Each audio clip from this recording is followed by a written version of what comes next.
anywhere with you, 'cause you fill my mind, or you fill my mind. We could build a dream, start up something new, and the world is on your shoulders, and you feel like falling over. Just let me in your head, so I can be there for you, there for you. The night is young, won't you sing for me? Won't you sing for me?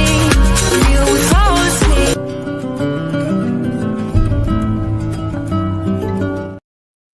Hello, everybody. Welcome to VC Masters. I'm Nick Pellavino. I will be your host for today, or at least the guy behind the scenes. And today we have a very exciting program, especially if you are in the venture capital community. These are things that you must know about. And the real problem is when I was in school, I didn't know anything about it because, frankly, it did not exist. And this is the wonderful world of Oz.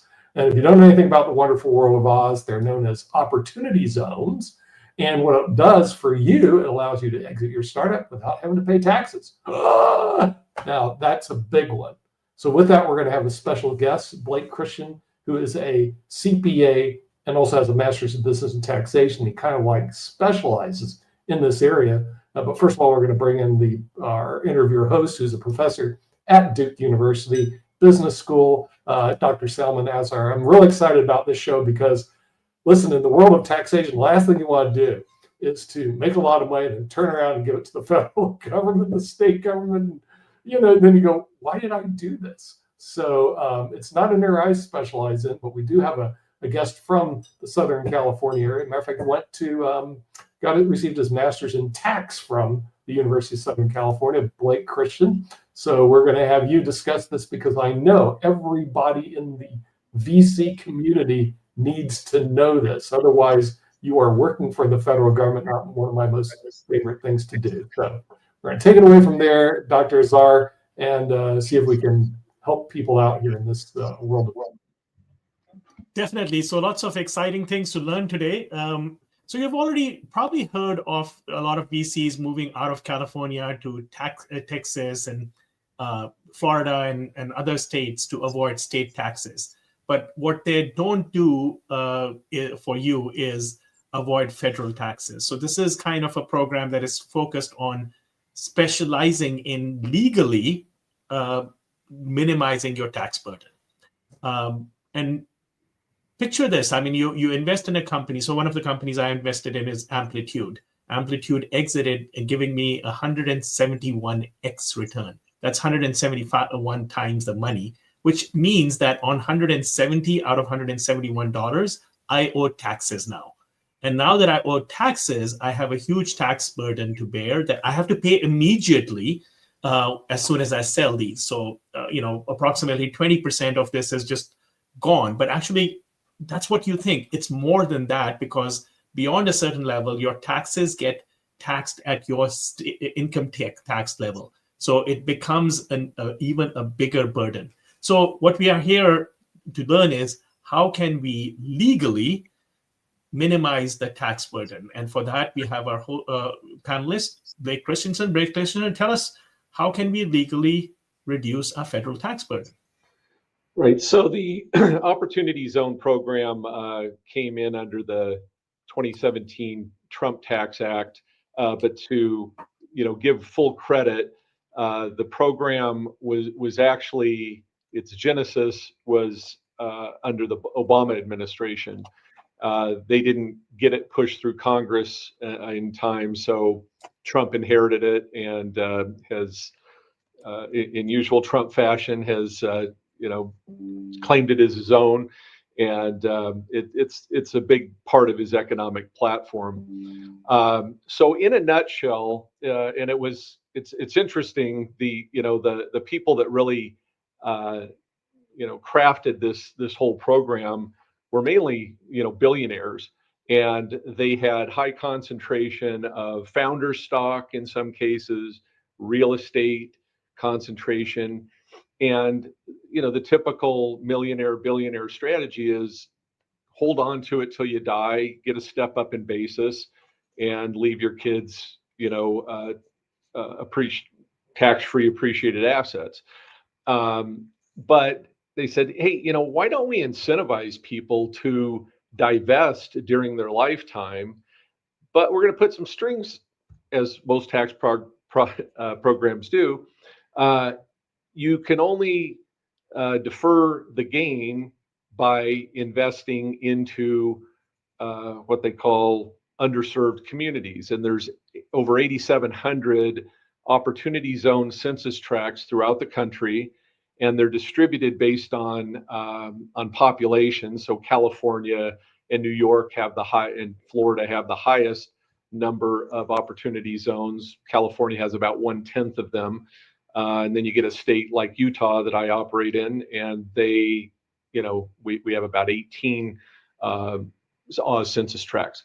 So again, the idea is within 180 days, kind of like a 1031, if you roll all or part of that gain into an opportunity zone fund, you will defer paying tax until that gain will mature on December 31st, 2026 under the current law, and you'll pay tax in April of 2027 on that gain. So you get basically an interest-free loan for 2 years. Now, that's kind of exciting, but the real payoff is, let's say you rolled a $10 million gain and you put it in a venture activity, and now it's worth $100 million in 10 years. You sell that, and for federal purposes, that gain disappears. You don't pay tax on it, all that appreciation. And if it's a real estate project, all the depreciation you claimed that would normally be ordinary income recapture, that disappears also after that 10-year hold. So it's a very, very powerful program. Our firm, HCVT, we have helped set up about 200 Oz funds, multiple billions of dollars of projects in those. And there's going to be people, down the road that'll have billion-dollar tax-free gains in 10 years. So it's very, very powerful, very, very flexible.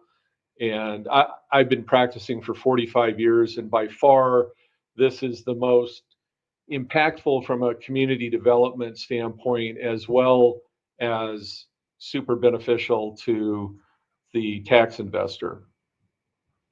So Blake, when I think of opportunity zone and I think of underdeveloped areas, I'm thinking of things that are really would make me a slumlord or something like that. But when I look deeper into it, a lot of opportunity zones are not quite that way. They are basically up and coming areas, and they are investments that make sense from just purely investments perspective. What have you seen in this area? Yeah, so when the program came out, probably 25% of our calls were, hey, I've been reading up on this program, and I just so happen to already own, 4 or 5 lots, or, I have a multifamily project that we're starting on that's already in the zone.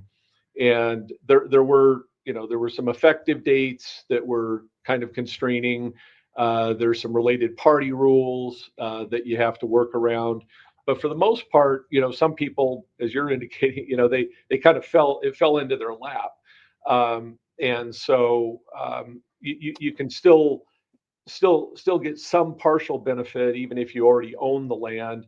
But it's in the other 75% of cases, people would go out and we would help them find, either raw land or some project to start in a qualified opportunity zone.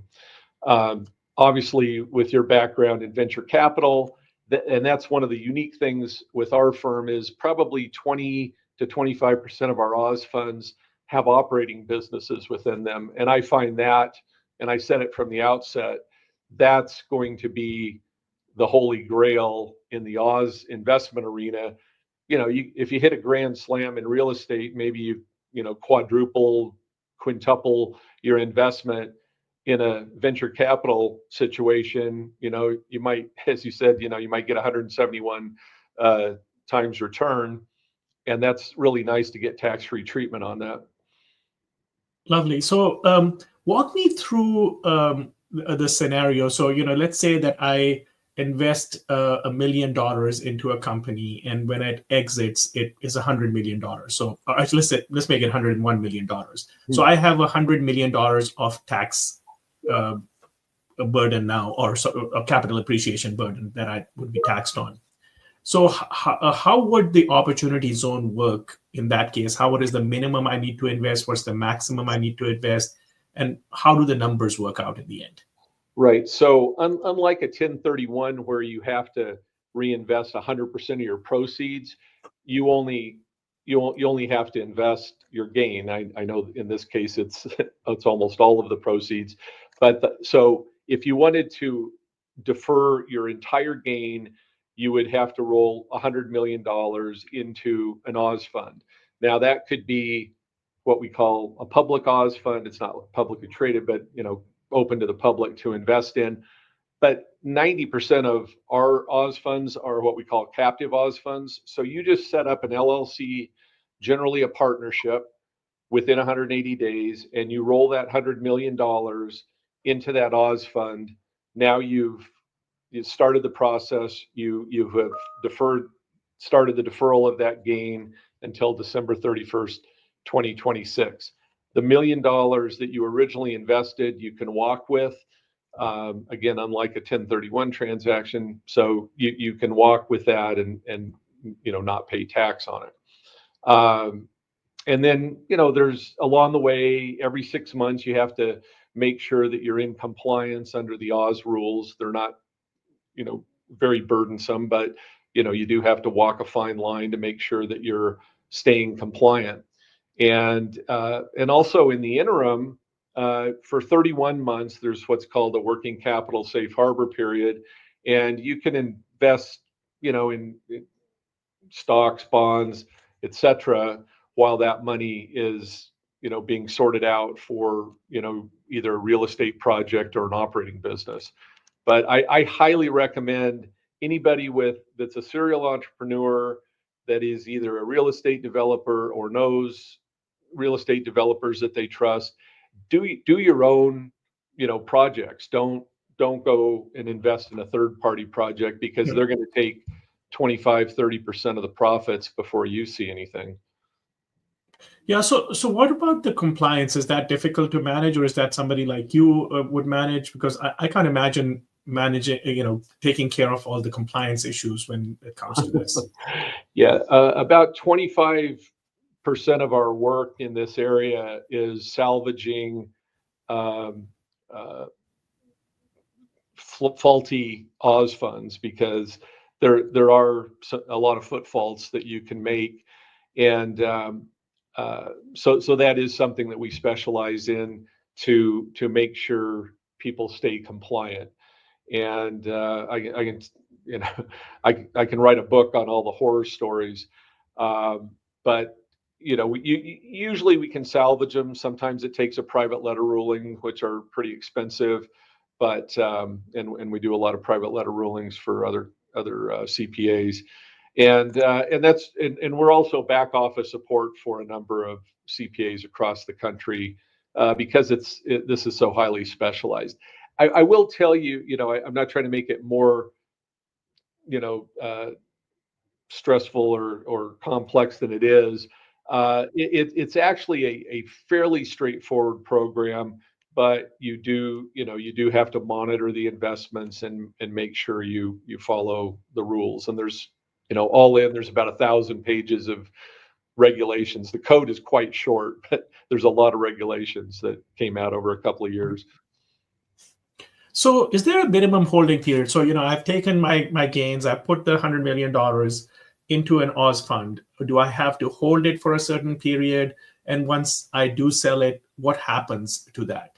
And then related question is that the step up in basis that you were talking about is only helps up until a certain limit of your estate. And after that, you have to look for other means like Oz and stuff. So maybe you can take those two questions in one, or maybe separate them.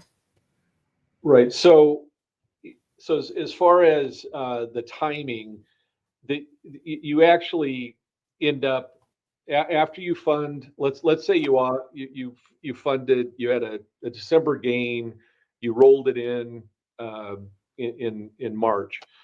Then by the end of the year, you actually have to set up a secondary entity underneath the Qualified Opportunity Fund, and that's called a Qualified Opportunity Zone business. And but it could just hold real estate, or it could hold an operating business. And you need to drop 90% of the cash that's sitting up at the QOF level down into the subsidiary. That the rules are much more flexible at the subsidiary level. That's why you need to drop that down. You can only hold 10% cash up at the QOF level. But once you've dropped it down, then you can invest, as I said, in a portfolio. You can invest in Bitcoin, whatever you choose. Once that money goes down into the QOZB, you have what's called a 31-month safe harbor, working capital safe harbor period. And that gives you the flexibility to not be forced to invest in Oz property yet. You can have that portfolio, but then, as you start getting up to that deadline, you have to invest at least 70% of the total assets into tangible assets, whether it be land, building, or the operating business, fixed assets. And so every 6 months, we have to make sure that 70% of the hard assets are sitting in Oz qualified assets. And again, the rules are really liberal in the 31-month period. You don't have to run that 70-30, but after 31 months, you have to have at least 70% in Oz qualified assets, which opportunistically we say, oh, well, that other 30% can be non-qualified. So you could have another project that sits outside the Oz location, and you won't blow up your Oz fund. So they give you, as I said, quite a bit of flexibility. One of the most flexible tax programs I've seen. And then when you sell, obviously the whole purpose of entering any investment is to exit at a profit. But let's say this, I take this 100 million and now I sell it for, let's say, 300 million. Obviously this is not VC, so the returns are not going to be like a 171x or 5x or so on. What happens now? Then, as long as you've held, and the 10-year hold starts when you put the money into the QOF, the parent company. So you could sit on that money for as long as, it works out more than 3 years. You could just sit on cash, and then you pick your investment, and so the investment, you'd only have a 7-year holding period. But again, the liberal architecture of the program, they start the clock at the time that you put the money into the QOF, the parent company. So once you reach that 10-year mark, then you could sell. You could have that, $200 million increase, and that is fully tax-free for federal, and about 90% of the states, most notably that don't adopt the program, California, North Carolina, and I don't know why they didn't like it, and Arkansas, and there's a couple other East Coast states that haven't adopted it. There's only about 5 or 6. And so, you sell it, and you pay absolutely no tax on that appreciation. You don't have to do anything special, no special structuring of the sale. You just have to wait the 10-year period to sell and make an election to step up the basis. It's like you died, same thing. You get a step up in basis, you sell it, no gain. So the step up of basis only applies until what? I think $11-12 million, something like that. No, that is Section 1202, and I'm glad you brought that up, because we were actually the first firm to really market the fact that you can use 1202 in conjunction with opportunity zones. So the way 1202 works Now you have to be a C corp, and you have to be careful how you got your stock and things. But Section 1202 has when you exit, as long as you've held it for 5 years, not 10 years, you were a C corp that entire time, you can have an exemption per shareholder of $10 million. I think that's what you were thinking, the limit. Or it's the greater of $10 million or 10 times your tax basis. So if you had startup company and you put $15 million in there, you could get a $150 million tax exemption. So what we do in the Oz world is we will start off as a partnership. If we see, let's say it's a tech company, wrapped up in an Oz fund, and now we're profitable. We say, hey, let's convert to a C corp. Let's start the 5-year clock for 1202 start, and now we could exit in 5 years from that C corp conversion date, rather than waiting the 10 years from the time you set up the QOF. So anyway, we use those in tandem in a lot of cases. So it's a lot of advanced planning that we do to make sure we can have multiple ways to exit and not always have to wait the full 10 years. That was actually going to be my first question. Should you convert to a C corporation if you have an S corporation or you have another entity? Because it sounds to me, Blake, it's better off to do the transaction in a C, wouldn't you say? Yeah, so we like to start off as a partnership because typically you have startup losses. If it's real estate, you're going to have cost segregation, you're going to have bonus depreciation, you're going to have R&D credits flowing out if it's a venture capital type investment. So take advantage of the flow through, and then just convert when you've used up a lot of those flow through benefits. Yeah. Another thing, you just had my head spinning with this whole Oz. I don't do these transactions, but to me, it's like fascinating. The other question, because I didn't know the states, not all of them accept Oz for state income tax purposes. Is there an ability to form shop and move the corporation to a more friendly jurisdiction, like maybe Texas is more friendly than North Carolina, because it sounds like North Carolina adopted? Is there form shopping opportunities? Yes. Again, it takes some advanced planning, and if your original deferral, let's say you sold your business and it was located in North Carolina, in 2026 you're still going to have to pay. Well, I'm sorry, you're going to pay the tax on that one up front on the state level. But if you're a C corp and you move your residency, say from California to Nevada, they look to where you're a resident if you sell stock. So your business could still be back in California, and if you're a C corp, it traps the California from taxing the stock, because that's an intangible and that's taxed where you're a resident. Yeah.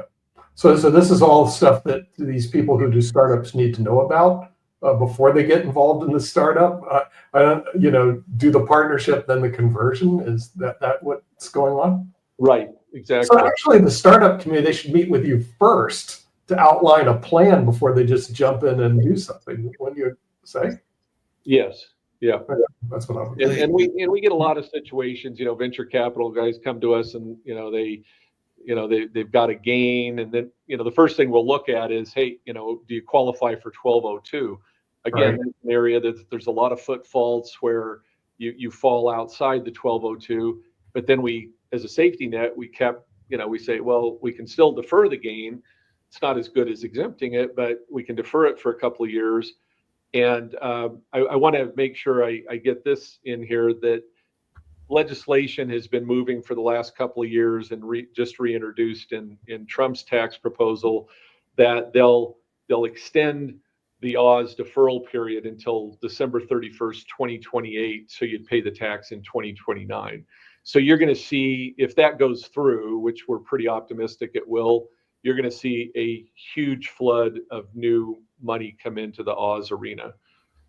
Hey, Blake, just really quickly, this is Mark. I'm one of the producers here on the network and everything, and one of the primary program director and everything. But all along those lines, one of the things that I had a guest on the show that I do on Wednesdays that is a payment center person. So he's got his own payment center, kind of like Stripe and everything like that. I think he's in Florida where Nick used to have roots at and everything. But we were talking yesterday on that show, which is a lot of entrepreneurs and executives and creatives sharing their wisdom and their knowledge about how a lot of people don't have basic knowledge of financial planning and things along those lines. So I'm just wondering your thoughts around that, because it came up that a lot of people don't have a business plan. They don't really have a mission statement, whether they're a nonprofit or a profit. And these are necessities for any business, whether you're a venture capitalist or not. So I was just wondering your take on that, because that's something that we were talking about yesterday afternoon.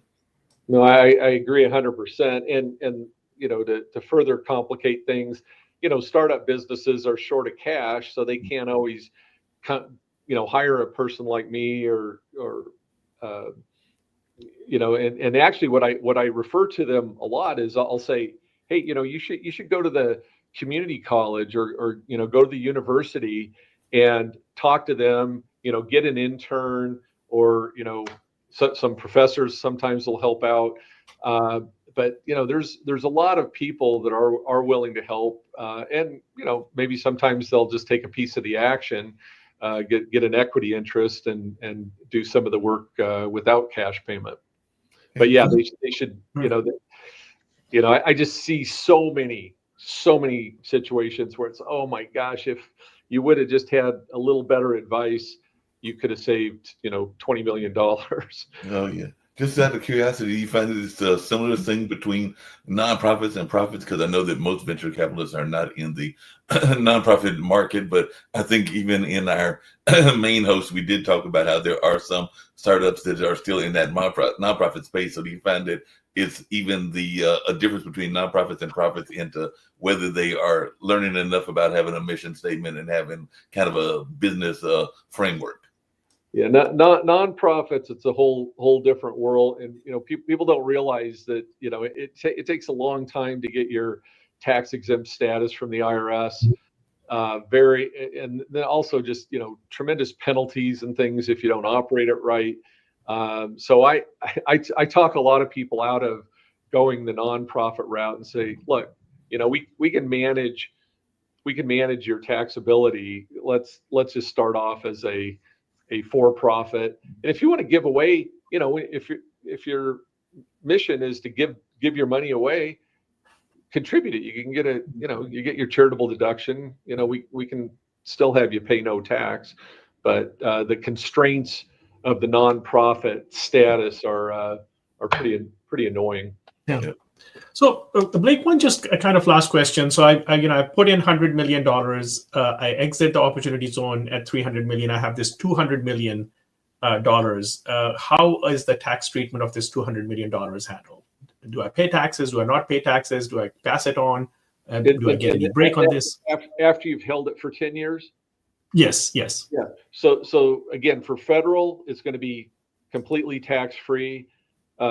State, you know, depends on if you fall into one of those non-conforming states, but most states are going to exempt the gain. So now, yeah, that's completely tax-free income. You can go do whatever you like with it.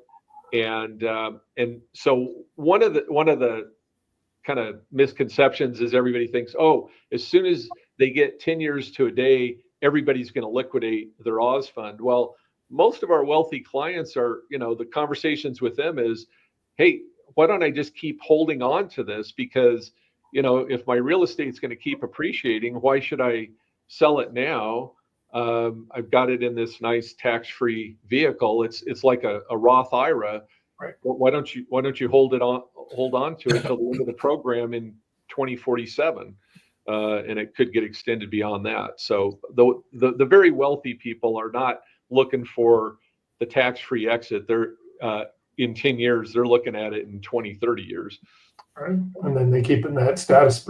But to me, this is fascinating because it's new. I didn't learn it in school because it did not exist.